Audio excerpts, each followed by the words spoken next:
ಸಾಧನೆಗಾಗಿ ಯೋಗ ಇದನ್ನೆಲ್ಲ ಮಾಡ್ಕೊಂತ ಬಂದರು. ಆದರೆ ಈ ಯೋಗ ವಿದ್ಯೆ ಜನಸಮುದಾಯಕ್ಕೆ ಯಾಕೆ ಬಂತು, ಹ್ಯಾಕೆ ಬಂತು, ಅದರ ಪ್ರವರ್ತಕರು ಯಾರು ಏನ್ರಿ, ಇದನ್ನು ಸ್ವಲ್ಪ ಎಕ್ಸ್ಪ್ಲೇನ್ ಮಾಡಿ ಸರ್. ಆಕ್ಚುಲಿ ಯೋಗದ ವ್ಯಾಖ್ಯಾನವೇ ಪತಂಜಲಿ ಮಹರ್ಷಿ ಹೇಳಿದ ಹಾಗೆ ಸರ್ವಚಿಂತ ಪರಿತ್ಯಾಗ ನಿಶ್ಚಿಂತಂ ಯೋಗ ಮುಚ್ಚತೆ ಅಂತ ಹೇಳ್ತಾರೆ. ಅಂದ್ರೆ ಎಲ್ಲ ಚಿಂತೆ ದೂರ ಸರಿಸಿ ಯಾರು ನಿಶ್ಚಿಂತ ಅದ ಅವ ಯೋಗಿ ಅಂತ. ಏನ್ರಿ, ಆನಂತರ ಸೈನ್ಸ್, ಯೋಗಿಕ್ ಸೈನ್ಸ್ ಹೇಳ್ತದ, it is a science, it is a science of self realisation ಅಂತ ಹೇಳ್ತದೆ. ಹೌದು, it is yoga is nothing but a science of self realisation. Science, it is a self realisation science. ಇದು ಮನುಷ್ಯ ಎಲ್ಲವನ್ನು ಕಲಿತಾನ ಹೊರಗ ನಿಮ್ ಬಗ್ಗೆ ಹೇಳ್ತಾನ, ಇವ್ರ ಬಗ್ಗೆ ಹೇಳ್ತಾನ, ಕಾಣ್ಬೇಕು ನನ್ನ ಬಗ್ಗೆ. ಇದು ದುರಂತ. ಇದು ಮನುಷ್ಯ ನಿಮ್ಗೆ ಯಾರ ಕೇಳಿದ್ರಲ್ಲ ಗಟ್ಟಿ ಸರ್, ಅವ್ರ ತಳಬಡಿ ಎಲ್ಲ ಹೇಳ್ತಿರ್ತಾರೆ, ಇವ್ರ ತಳಬಡಿ ಗೊತ್ತಿರೋದು. ಹಂಗ ಮನುಷ್ಯ ಎಲ್ಲವನ್ನು ಕಲಿತಾನ, ಅಲ್ಲಿ ಫೇಲ್ ಆಗ್ತಾನ. ತನ್ನನ್ನು ತಾನು ಅರ್ಥ ಮಾಡ್ಕೊಳ್ಳಿಕ್ಕೆ ಫೇಲ್ ಆಗ್ತಾನ. ಅದಕ್ಕೆ ಯೋಗ ತನ್ನನ್ನು ತಾನು ಅರ್ಥಕೊಳ್ಳಿಕ್ಕೆ ಒಂದು ದೊಡ್ಡ ಒಂದು ಇದು, ಅದನ್ನೇ ಮೂಲ ಗುರಿ ಅದು. ಬಟ್ ಯಾರು ಮಾಡ್ತಾರೆ ಈಗಿನ ಈ ಎರಡತ್ತುವರೆ ನೂರಾರು ಈ ಭಗವದ್ಗೀತೆ ಬಂತು, ಎಲ್ಲ ಬಂತು, ಅನೇಕ ವ್ಯಾಖ್ಯಾನಗಳು ಬರ್ತಾವೆ ಯೋಗದ ಕುರಿತು. ಆಗ ಒಂದೇ ಒಂದು ವ್ಯಾಖ್ಯಾನದ ಕುರಿತು ಈ ಒಬ್ಬರನ್ನು ಪ್ರಾಕ್ಟೀಸ್ ಮಾಡ್ತಾರೆ ಕೇಳಿ. ಯೋಗ ಯೋಗ ಯೋಗದ ಇವರೇ ತಿಳ್ಕೊಂಡ್ರ ಕೈ ಆಯ್ತು, ಹಿಂಗ ಭುಜಂಗಾಸನ, ಕೈ ಅಗಲ್ ಮಾಡ್ರಿ, ಆ ಕಾಲೆತ್ತರಿ. ಇದರಿಂದ ಏನು ಆತ್ಮ ಸಾಕ್ಷಾತ್ಕಾರ ಆಗ್ತದೆ ಹೇಳಿ. ಇವತ್ತು ಜಗತ್ತಿನಾದ್ಯಂತ ಎಲ್ಲರೂ, ನಾನು ಕಲಿಸುವಾಗ ನಾನು 1962ನೇ ಇಸ್ವಿ ಕಲಿಸಲು ಶುರು ಮಾಡಿದ್ದೆ ಸರ್.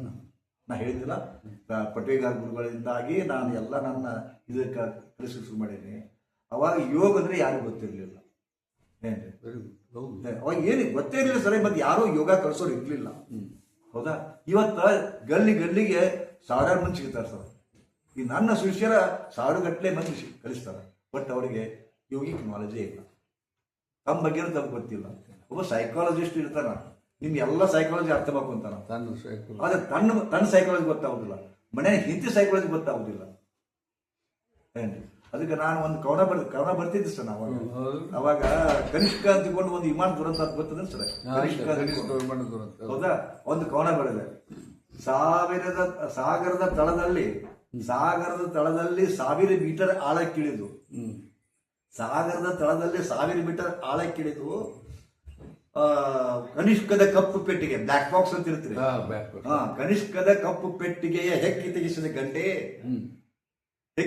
ಗಂಡೆ ನಿನ್ನ ಮನೆಯಲ್ಲಿ ನಿನ್ನ ಮನದನ್ನೆಯ ಮನದಾಳಕ್ಕಿಳಿದು, ನಿನ್ನ ಮನೆಯಲ್ಲಿ ನಿನ್ನ ಮನದನ್ನೆಯ ಮನದಾಳಕ್ಕಿಳಿದು ಅವಳ ಕೋಮಲ ಭಾವನೆಗಳನ್ನು ತಿಳಿಯಲಾರೆ ಅಂದರೆ ಎಷ್ಟು ದುರಂತ ನೋಡ್ರಿ, ಎಷ್ಟು ಚಲೋ ಇದೆ. ನಾನು ಬರೆದು ಕವನಿಸಿದ್ರು ಸಾಮ್ಯತೆ ಹೆಂಗೈತೆ ನೋಡಿ ಸರ್, ಕಲ್ಪನೆ ಹೆಂಗೈತೆ, ಅದ್ಭುತ. ಅಂದ್ರೆ ನಮ್ಮ ಮನ್ಯಾಗ ನಮ್ಗೆ ಏನ್ ನಮ್ಮ ಬಗ್ಗೆ ಏನು ವಿಚಾರ ಮಾಡ್ತಾರ, ಅವ್ರು ನಾವೇನ್ಸ್ಕೊಂಡು ಕೊಟ್ಟಿವಿ, ಅವ್ರು ನಮ್ಮ ಬಗ್ಗೆ ಪ್ರೀತಿಯಿಂದ ಅದಾರ, ಅವ್ರ ಬಗ್ಗೆ ನಾವು ನ್ಯಾಯ ತಿಳಿಸ್ತೀವ, ಒಮ್ಮೆ ಕಲ್ಪನೆ ಹೋಗ್ಬಿಡ್ರಿ. ಅದಕ್ಕೆ ಒಂದು ಐತಲ್ರಿ, ಮನುಷ್ಯ ಹಕ್ಕಿಯಂತೆ ಹಾರಾಟ ಮಾಡಿದ ಮೀನಿನಂತೆ ಬದುಕಲಿಕ್ಕೆ ಕಲೀಲಿಲ್ಲ ಅಂತ ಒಂದೈತೆ. ಅದಕ್ಕೆ ನಾವು ಬದುಕು ಕಲ್ತಿಲ್ಲ, ಇವನ್ನೆಲ್ಲ ಕಲ್ತೀವಿ. ಅದಕ್ಕೆ ಹಿಂಗಿರ್ತಕ್ಕಂಥ ಇದು ಸಣ್ಣಗೆ ಸ್ವಲ್ಪ ಒಂದು ಪ್ರಚಾರಕ್ಕೆ ಬಂದು ಎಲ್ಲಿ ಮಟ್ಟ ಬಂತಪ್ಪ ಅಂದ್ರೆ ಆಸ್ಥಾ ಮತ್ತು ಇದ್ರ ಚಾನೆಲ್ನೊಳಗ, ಸಂಸ್ಕಾರ ಚಾನೆಲ್ನೊಳಗ ರಾಮದೇವ್ ಬಾಬು ಬಂದ್ರು. ಅವರು ಹೊಟ್ಟೆ ಹೊಡ್ಕೊಡೋದು, ಇದನ್ನ ಮಾಡೋದು, ಮಾಡಿದ್ದು, ಕೈ ಮೇಲೆ ಅಡ್ಡಾಡೋದು ನೋಡಿ, ಆ ಗಿಮಿಕ್ ನೋಡಿ ಮಂದಿ ಗಾಬರಿ ಬಿಟ್ರು. ಅವಾಗ ಸಣ್ಣಗೆ ಯೋಗಕ್ಕೆ ಒಲಾಕತ್ತಿದ್ರು. ಮುಂದೆ ಸಣ್ಣಗೆ ಮೋದಿಯವರು 2015 ಮೋದಿಯವರು ಮತ್ತಿಷ್ಟು ಜನಪ್ರಿಯ ಆಗಿಬಿಟ್ಟು ಯೋಗ ಡೇ ಅಂತ ಮಾಡಿಕೊಂಡು ಇವತ್ತು ಜಗತ್ತಿನ ತುಂಬಾ ಎಲ್ಲರೂ ಯೋಗ ಮಾಡ್ತಾರೆ. ಅಂತಾರಾಷ್ಟ್ರೀಯ ಮಟ್ಟಕ್ಕೆ ತಗೊಂಡು ಅಂತಾರಾಷ್ಟ್ರೀಯ ಮಟ್ಟಕ್ಕೆ ಹೋಗ್ತಾರ. ಎಲ್ಲರೂ ಕರೀತಾರೆ. ಜೂನ್ 21 ಸರ್, ಜೂನ್ 21 ನಾ ಕೇಳ್ತೇನೆ. ಇವತ್ತು ಲಕ್ಷಗಟ್ಟಲೆ ಜನ ಕಲಿಯಾಕತ್ಯಾರ, ಲಕ್ಷಗಟ್ಟಲೆ ಜನ ಕಲ್ಸಾಕತ್ಯಾರ. ಒಂದು ಅರ್ಥದೊಳಗ ಕಲಿಯೋರಿಗಿಂತ ಹೆಚ್ಚಿಗೆ ಕಲಿಸೋರು ಜಾಸ್ತಿ ಆದ್ರೆ, ಕಲಿಯೋರಿಗಿಂತ ಕಲಿಸೋರು ಜಾಸ್ತಿ ಆದ. ಬಟ್ ಏನಾಗಿದೆ, ಹೆಂತಿನ ಬಡಿ ತಪ್ಪೈತೆ, ತುಡು ಮಾಡೋದು ತಪ್ಪೈತೆ, ಭ್ರಷ್ಟಾಚಾರ ಮಾಡೋದು ತಪ್ಪೈತೆ, ಮೋಸ ಮಾಡೋದು ತಪ್ಪೈತೆ. ಮತ್ತೆ ಏನಿದೆ, ಮತ್ತೆ ಇದು ಯೋಗ ಅನ್ನೋದು ಇದಂತ ಯೋಗ, ಇದೆಂತ ಯೋಗ ಇದು? ನಾ ಇದಕ್ಕೆ ಯೋಗ ಅನ್ನೋದು ನೀವು ಕೇಳಿದ ಪ್ರಶ್ನೆಗೆ ಉತ್ತರ ಸರ್. ಅವಾಗ ನಾ ಹೇಳ್ತೀನಲ್ಲ, ಇದು ಕೇವಲ ತಮ್ಮನ್ನ ತಾವು ಅರ್ಥ ಮಾಡ್ಕೊಳ್ಳಿಕ್ಕೆ, ಆತ್ಮ ಸಾಕ್ಷಾತ್ಕಾರ ಮಾಡ್ಕೊಳ್ಳಿಕ್ಕೆ. ಯಾಕಂದ್ರೆ ಪ್ರತಿಯೊಂದು ಆತ್ಮನ ಕುರಿತೇ ಇತ್ತು. ಎಲ್ಲ ಚತುರ್ವೇದಗಳು ಇದನ್ನ ಹೇಳ್ತಾವ ಅಯಮಾತ್ಮ ಬ್ರಹ್ಮ ಅಂತ. ಹೌದಾ? ಏನು ಯಾವುದು ಕೇವಲ ತಾಕತ್ತಿದ್ದವ್ರಿಗೆ ಮಾತ್ರ ಆತ್ಮ ಸಿಗ್ತಾನ. ಹೌದಾ? ನಾಯಂ ಆತ್ಮ ಬಲಹೀನೇನ ಲಭ್ಯತೆ. ಕೇಳಿದ್ರಿ ಸರ್? ನಾಯಂ ಆತ್ಮ ಬಲಹೀನೇನ ಲಭ್ಯತೆ. ಆ ಬಲಹೀನ ಅನ್ನೋದು ಏನು ಅರ್ಥ ಏನ್ರಿ? ಬಲಹೀನ ಯಾವ್ದ್ರೊಳಗೆ ಬಲಹೀನ ಸರ? ಹಂಗ ಅದಕ್ಕೆ ಬಹಳ ದೊಡ್ಡ ಮೀನಿಂಗ್ ಅದ. ಅದಕ್ಕೆ ಒಂದು ಆತ್ಮ ಸಾಕ್ಷಾತ್ಕಾರಕ್ಕಾಗಿ ಇರ್ತಕ್ಕಂಥ ಯೋಗ ಇವತ್ತು ಕೇವಲ ಸೌಂದರ್ಯವರ್ಧನೆಗಾಗಿ, ಆರೋಗ್ಯ ರಕ್ಷಣೆಗಾಗಿ, ವೇಟ್ ಇಳಿಸಲಿಕ್ಕೋಸ್ಕರ ಇದಕ್ಕೆ ಉಪಯೋಗ, ಚಿಕಿತ್ಸಾತ್ಮಕ ರೂಪದಲ್ಲಿ ನಿಂತ್ಬಿಟ್ಟವು. ಇದು ಯೋಗದ ಮತ್ತೊಂದು ಭಾಗವನ್ನು ತಿಳಿಯೇ ಇಲ್ಲ. ಮತ್ತೆ ಯೋಗ ಅನ್ನೋದು ಒಂದು ನಾಣ್ಯದ ಎರಡು ಮುಖ ಇದ್ದಂಗೆ ಸರ್. ಒಂದು ನಾಣ್ಯದ ಎರಡು ಮುಖ. ಅಲ್ಲಿ ಏನಪ್ಪ, ಒಂದು ಕಡೆ ಯೋಗದ, ಮತ್ತೊಂದು ಕಡೆ ಅಧ್ಯಾತ್ಮದ. ಒಂದು ಕಡೆ ಇದು ಈಗ ಯೋಗ ಅಧ್ಯಾತ್ಮ, ಸ್ಪಿರಿಚುಯಾಲಿಟಿ ಯೋಗ ಎರಡು ಕೂಡಿಕೊಂಡು ಯೋಗ ಆಗ್ಯದ ಸರ್.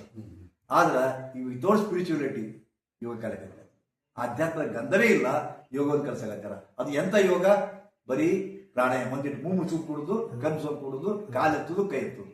ಇದರಿಂದ ಇನ್ನ 1000 ವರ್ಷ ಮಾಡಿದ್ರು ಇವ್ರು ಯಾರು ಉದ್ಧಾರ ಆಗಲ್ಲ. ತಾವು ತಿಳಿದಂಗ ಯೋಗದ ದೇಹೋದ್ದೇಶಗಳ ಬೇರೆ. ಹೌದು ಸರ್. ಆದ್ರೆ ನಿಜವಾದ ಯೋಗದ ಉದ್ದೇಶನೇ ಬೇರೆ, ಈಗ ನಡೆದಿರೋದು ಬೇರೆ. ಇದು ಡೊಂಬರಾಟ. ನಡೆದಿರುವಂತ ಯೋಗನ ಬೇರೆ, ಆದ್ರೆ ಯೋಗದ ದೇಶನೇ ಬೇರೆ. ಇದು ಯೋಗದ ಹೆಸರೊಳಗೆ ಜಿಮ್ನಾಸ್ಟಿಕ್. ನೋಡ್ರಿ, ಇವರು ಬಾಡಿ ತಾಳಗದ ಈ ಕಾಲ್ ತಗೊಂಡು ಇಲ್ಲೇ ಹಿಂಗ್ ಮೂರ ಮನಸ್ತಾರ, ಇದು ಮಾಡ್ತಾರ. ಒಬ್ಬೊಬ್ಬೊಬ್ಬ ಬಹಳ ಅದ್ಭುತ ಯೋಗಿ ಅಂತಾರ. ನೀವೇ ಹೋಗಿರಿ, ನೀವು ಮಣಿದು ಇಲ್ಲ. ಅದು ಯಾರ್ದು ಇಲೆಕ್ಟ್ರಿಸಿಟಿ ಬಾಡಿ ಅದ ಅವ್ರು ಮಾಡ್ತಾರ. ಅದು ಯೋಗ ಅಲ್ವೇ ಅಲ್ಲದು, ಜಿಮ್ನಾಸ್ಟಿಕ್ ಅದು, ಡೊಂಬರಾಟ. ಸರ್ಕಸ್ನವ್ರು ನೋಡ್ತಿರಲಿಲ್ಲ, ಭಯಂಕರ ಹಿಂಗ ಸುಳಿಸುತ್ತಾರ ಬಾಡಿ. ಯೋಗಿ ಹಾಕಾರ ಅವರು. ಆದ್ರೂ ಜನ ಸಾವಿರ ಸಂಖ್ಯೆಯಲ್ಲಿ ಅಲ್ಲ ಯೋಗಿ ಹಾಕಾರ ಸರ್. ಏನ್ ಕೊಟ್ರಿ ಯೋಗ? ಆಗಲ್ಲ. ಆದ್ರ ಅದೇ ಹೆಸರ ಮ್ಯಾಗ ಇವತ್ತು ನಡೆದ 1000 ಜನ ಸೇರ್ತಾರ. ರಾಮ ಜನಕ್ಕೆ ಇಷ್ಟೇ ಬೇಕಾಗಿತ್ತು. ಮತ್ತೆ ತಾವು ಯೋಗ ಶಿಬಿರಗಳನ್ನು ಮಾಡಿರಲಿಲ್ಲ ಹಂಗಾರೆ? ಅದ್ರದ್ದು ಏನ್ ಮಾಡಿ ನಂದು ಅದಕ್ಕೆ ನಂದು ಬೇರೆನೇ ಐತಿ ಸರ್. 1 ತಾಸು ಇದು ಸೈದ್ಧಾಂತಿಕ ಉಪದೇಶ ಮಾಡ್ತಿದ್ದೆ ನಾನು. 1 ತಾಸು ಈ ಸೈದ್ಧಾಂತಿಕ ಉಪದೇಶ, 1 ತಾಸು ಅದು ಬೇಕೇ ಬೇಕು. ಅದು ಇಲ್ಲದೆ ಮಾಡಕ್ಕಾಗ. ಯಾಕಂದ್ರೆ ಇಲ್ಲಿ ಮುಖ್ಯ ಶರೀರ,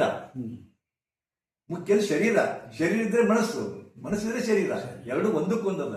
ಅದಕ್ಕೆ ಎರಡು ಕೂಡಿದಾಗಲೇ ಯೋಗ ಅದು ಸರ್. ಏನ್ರಿ? ಶರೀರ ಮತ್ತು ಮನಸ್ಸಿನ ಸಂಗಮ. ಅದಕ್ಕೆ ಯುಜ್ ಅಂತ ಹೇಳ್ತಾರ. ಯುಜ್ ಅಂದ್ರೆ ಕೂಡಿಸುವಿಕೆ. ಯೋಗ ಅಂದ್ರೆ ನಥಿಂಗ್ ಬಟ್ ಕೂಡಿಸುವಿಕೆ, ಮಿಕ್ಸ್ ಮಾಡುವಿಕೆ. ಏನ್ ಪಾಪ? ಶರೀರ ಮತ್ತು ಮನಸ್ಸುಗಳು. ಈಗ ನೀವು ನನ್ನ ಕಡೆ ಕೇಳಾಕತ್ತೇನೆ, ಅದು ಮತ್ತೊಂದು ಕಲೆಕ್ಟ್ ಏನು ಪದ ಇಲ್ಲ. ಅದು ಶಿಕ್ಷಣ ಕ್ಷೇತ್ರ ಹಂಗಾಗತ್ತದ. ನೀವ್ ಹೇಳ್ತಿರ್ತೀರಿ, ನೀವು ಚಂದ ಹೇಳಾಕತ್ತೀರಿ ಅಂತ ತಿಳ್ಕೊಂಡಿರಿ, ಮಕ್ಕಳು ಲಕ್ಷಣ ಕೊಟ್ಟರು. ಲಕ್ಷ್ಯ ಇರಲ್ಲ, ಅವು ಎಲ್ಲೇ ಆಲೋಚನೆ ಮಾಡ್ತಾರೆ. ನೀವ್ ಹೇಳಾಕಂತಿರ್ತೀರಿ, ನೀವ್ ಏನೇ ಹೇಳಕಂತಿರ್ತೀರಿ, ಏನ್ ಒಂದ್ ಕಡೆ ಲಕ್ಷ್ಯ ಕೊಟ್ಟಿರ್ತಾವ. ಯಾಕಂದ್ರೆ ನಿಮ್ಗೆ ಅಕ್ಕಿದ ಚಿಂತೆ. ಅದಕ್ಕೆ ಬಸವಣ್ಣವರು ಎಮ್ಮೆಗೊಂದು ಚಿಂತೆ, ಸಮ್ಮ ಗಾರ್ಣಿಗೊಂದು ಚಿಂತೆ, ನೂರಿನ ಚಿಂತೆ, ಮೊಮ್ಮಗಳಿಗೆ ವರ್ಣ ಚಿಂತೆ. ಈಗ ತಮ್ಮ ಚಿಂತೆಗಳನ್ನು ತಾವು ತೊಡಗ್ಯಾರ. ಅದಕ್ಕೆ ಆತ್ಮನ ಚಿಂತೆನ ಯಾರು ಮಾಡೋದು ಕಣ ಅಂತ ತಿಳ್ಕೊಂಡು ಕರೆಕ್ಟ್ ಹೇಳ್ಯಾರ. ಹೇಳ್ಯಾರ. ಈಗ ಶಾಲೆಯೊಳಗೆ